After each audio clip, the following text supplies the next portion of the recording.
else?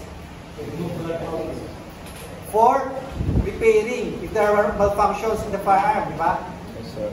If we are about to replace one part. So yun, kung bakit tayo nag-disassemble. And before we assemble and disassemble firearm, we have to make sure that this firearm is safety. Parang pinakita ko kanina, that this firearm is safety for demonstration purposes. So ganun din. So kung mag-disassemble tayo, we have to make sure to release the magazine. That's the very first step. Tapos hindi natin alam, baka may laman yung chamber. So we have to wrap the slide. Okay na ba yun? Pwede na ba yun? Hindi rin. Kasi kung minsan, lalo na pagka-refill yung bala, medyo oversized ngayon yung cartridge. Kaya pagka-oversized, medyo mahirap kilahin yung extractor. Kaya, to be safe, 3 times. Yan. Tapos, point to a safe direction, pwede kalabin yung trigger. Aside from that, just to make sure, make sure, ayan. So, pwede natin kasa, ayan, and show clear. So, we may check, di ba kasi baka may naiwang cartridge dyan. Wala. So, check rin natin, silipin natin yung chamber. Ayan, wala. Pagka naman gabi, medyo malilim, di natin masilip, pwede natin i-insert yung little finger natin. So, yan, wala. Tapos, insert ulit from the chamber, to the chamber, yan, pakiramdaman natin, wala rin. Diba? So, this firearm is ready for disassembly.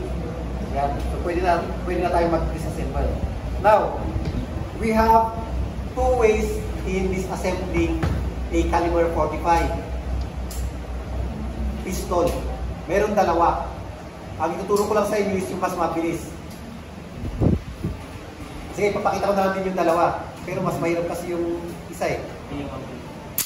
Yan. Always pag mag-disassemble tayo, dapat hindi siya nakakasa. Okay? So, yung madaling step, ito yung una. First is we have to pull the slide backward. Slightly lang, not full. Slightly. Yan. Until such time that this semicircle here aligns with this one. Nakalay siya dapat dyan. Dito. Dapat nakalay siya dyan. So, slide ko pa. Yan, nakalay na. Hindi yung rectangular shape, dapat yung semicircle. Nakalay dito. Bakit? Kasi andyan yung pink release niya. Ngayon, pag nakalay, dito sa kabilang side niya, meron tayong parang nunal dito, di ba? Parang button. Push lang natin to. Yan. So, pag meron tayong pinupush, pumapasok, pero lalabas naman sa kabila. So, medyo lumabas to, di ba? Hilahin lang natin to. Yan. So, ito lang yung humawak dyan. Sa slide. Connecting the slide and the frame. So, pag release natin yan, ito lang yung itsura. Pwede nating tulungan yung slide forward. Pero, ito kasi medyo matigas pa yung spring. Ito talaga maiwasan. Kaya kailangan nating i-assist. Bantayan natin yung spring dito. Kasi pagka di natin nabantayan, tatalon yan. Parang slingshot. Yung pansin ngayon, may matatamaan, medyo masakit rin yan. Kaya kailangan nating bantayan. Yan. So habang hinihila natin yung slide, sinusuportahan natin yung spring dito. Yan, di ba? So nakaiwalay na yung frame. Yung frame, pala. Ganito yung itsura ng slide. Now, tingnan nyo ha. O, yan yung problema. Pagka hindi natin binantayan yung spring, tatalon yan. Tatalon to. Pwedeng tumama sa iba. Okay?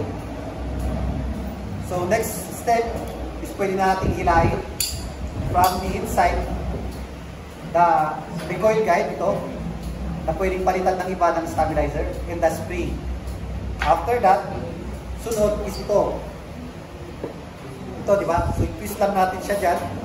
Pag na-twist natin, pwede na natin hilahin ito. Yan. So, na-release na. Tapos, para matanggal natin ito, twist natin pabaliktad sa opposite side, saka natin hilahin. O yan, di ba? Now, the barrel, ladies and gentlemen, cannot be extracted from the inside. So, dito lang siya sa may muzzle portion, pwedeng tanggalin. Dito lang. Yun lang. Diyan lang siya pwedeng tanggalin. Okay? Ayun. So, disassembled na. We have minute parts here, but it's not advisable to disassemble it. Wala namang problema dyan. Maliban na lang kung malit na masyado ang purpose na yung firing pin sa kanapalitan, pwede kailangan ng appropriate tools to disassemble the firing pin assembly. Now, in assembly disassembly, we have a guide. What is that guide? What is the concept? Last part out, first part in. So in short, last out, first in. So kung ano yung huling tinanggal natin, siya yung muna natin babalik. So ano yung sumunod dito? Ano yung sumunod dito na ibabalik? The barrel. So this is the chamber, the barrel, the bridge part. Dito banda, yung harang dito, yun yung bridge. So chamber, barrel, inside this, we have the bore. The bore of this pistol is rifle bore. Because we have smooth bore, di ba? Meron tayong smooth bore, meron tayong rifle bore. So by riffling, yung smooth bore para sa shotgun, malinis. Walang riffling sa loob. Ito merong riffling. Ano ba yung riffling? Nakita niyo ba yung 007 James Bond intro? Yung parang bilog na mayroong lance and groove spiral. Ayun, yun ang riffling na sinasabi. Dito kasi hindi masyadong obvious. Kailangan yung lapitan, kailangan pasok ko, maubos yung oras nyo. Okay, so pasok natin yan. Now, after our barrel, anong sunod? Diba ito? Yan, so babalik natin. So meron kasi siyang lock dito, so dapat magkasya rin doon. So ganyan ang itsura niya. After that, we have to twist this to the opposite side para magkasya ito. Kasi kung nakaganyan yan, tukado, hindi natin masushoot to, right? So we have to twist it the opposite side.